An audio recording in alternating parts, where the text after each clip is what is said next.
Marco the Phoenix. Over the years, he's gained a fan following, and for good reason.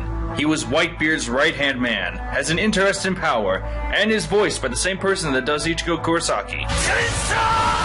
He's also no pushover when it comes to fighting, as he was able to hold his own against Kizaru, and was able to stall akainu. But ever since Whitebeard's funeral, Marco and the rest of the Whitebeard Pirates were never heard from again, and the only clue we got to the pirates still being alive is that Edward Weeble is hunting them down. Now, I won't cover every Whitebeard pirate since that would take far too long. I'm just going to say that they're all in hiding thanks to Marco, and that's what we're going to look at in this episode. Where could Marco be? And since it seems clear that he'll return later in the story, what would his role be? Let's take a look and see where the Phoenix is currently nested. To help narrow options, I think it's safe to assume that Marco is still in the New World. The New World's true territory lies with the Yonko and therefore pirates. Comprised of islands we have seen and have yet to see, the New World is a haven for pirates. It is possible that Marco could be hiding on some remote island with other members of Whitebeard's crew, but a significant problem still exists. That problem is safety. As we recently learned from Peckham's or Peekham's or rejected Lion King Broadway musical character, the Yonko rule the New World through power, fear, and threats. And these four emperors have been on the move since the second half of One Piece started. Jinbei told us that Blackbeard has taken control of Whitebeard's territory and currently hunts for powerful devil fruit users. Big Mom seems to be making a strategic alliance with the Vinsmoke family and Sanji, and Kaido is after the Poneglyph through Momosuke, which also puts Luffy and Law in his sights. As for Shanks though, we can't truly predict his movements. I'd love to cover it along with the red Poneglyphs in another theory, but let's focus on Marco. So if there isn't a real safe haven for Marco, due to the Yonko's movements and Edward Weeble, where could he be? To answer this, I want to reference Anime Fan Talk's theory on Marco. I'll put a link in the description to his theory, but the one detail he stated that caught my attention and made all this possible was that Marco had joined Shanks.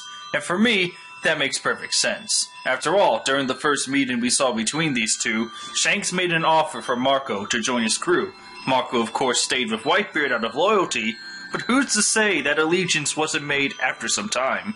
A possibility is that after Whitebeard's funeral, Marco joined Shanks along with other crew members out of protection for both the Marines and the other Yonko. We know Shanks is a nice guy and does share respect for the man who was once his captain's rival. After all, this would be an excellent power play for Shanks as well. Now, not every Whitebeard crew member would join Shanks due to the respect for their old captain. They might have just gone their separate ways. Marco, however, is a different story. The first mate of Whitebeard. By the rules of a power vacuum, this essentially makes Marco the captain of the Whitebeard Pirates to the eyes of enemies.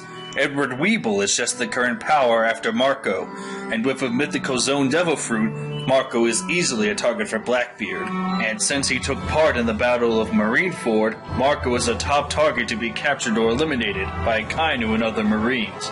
It only seems logical that Marco would join a Yonko like Shanks out of protection. There are also other theories that say Marco could join Kaido due to the Zone Devil Fruit connections, but I feel that the respect Marco has for Shanks outweighs said connections. So if Marco is with Shanks, what would his role be in the future? I believe that he will ultimately serve as a protector for Luffy, a man who's ready to risk his life for him. Not only was Marco ordered to do that during the Marineford War by Whitebeard, but another reason is due to Ace. Just like Luffy, Marco lost a comrade, a practical brother in terms of crew. Is Marco strong enough to take vengeance on those who killed Ace? No. But he can do everything within his power to protect Luffy, to make sure that not only does he save the brother of Ace, but also respects one of the last orders spoken by his old captain. If Marco is with Shanks, then he'll probably have even more respect for Luffy, due to Shanks having such a keen interest in Luffy. We could even make the argument that when the time comes, Marco could be the one that shows Luffy where Shanks is. Since Marco could fly, he could eventually find Luffy and show him where the Yonko is. Another possibility is that Luffy could meet with Marco while also dealing with Edward Weeble. I mean, Edward Weeble has to play a role sooner or later. He may not be a Yonko, but he is a warlord nonetheless, thanks to him hunting down Whitebeard's former crew. It almost seems inevitable that Marco crosses paths with Weeble in the future, and that would be how Luffy could find them.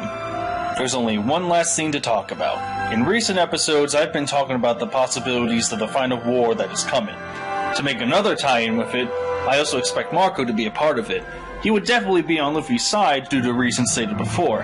In fact, I should really make a theory on what we might expect from this final war, but there are other matters to attend to, specifically their poneglyphs. So in conclusion, I believe that Marco is currently with Shanks out of protection. He will one day meet Luffy again, and the will to protect a brother will cause Marco to join the fight once again on Luffy's behalf. And that is all for this episode of One Piece Theories. Join me next time when we look at the red poneglyphs. What are their origins? Where is the missing poneglyph?